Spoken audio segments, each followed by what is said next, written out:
a été difficile parce qu'avant d'arriver au 7e tour de la Coupe de France, ils ont été obligés de se qualifier 2 fois à l'extérieur et au tir au but. Tout à fait, ouais. Ils sont arrivés donc au 7e tour. C'était l'entrée en lice des équipes professionnelles de Ligue 2. Et Chaumont a tiré cette équipe de Dunkerque. Ça faisait longtemps qu'une équipe professionnelle n'était pas venue au stade Georges Daudin. Il y avait beaucoup de monde.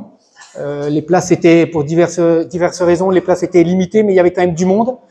Cette équipe de Chaumont qui évolue quand même chez les amateurs en Régional 1, elle a longtemps tenu la dragée haute à cette équipe pour finalement s'incliner 1-0. Mais je suppose que pour le club de Chaumont, ça restera un excellent souvenir. Oui, tout à fait. L'équipe va quand même rencontrer des professionnels et nous sommes que des amateurs et en R1. Donc le niveau, la différence de niveau était trop importante, malgré que le score était quand même de 1-0 au coup de sifflet final. Recevoir une équipe professionnelle quand on est amateur, je l'ai dit, au niveau des places, il y a un cahier des charges qui est très difficile à respecter. Ça a été un gros travail pour l'ensemble du club et puis la ville.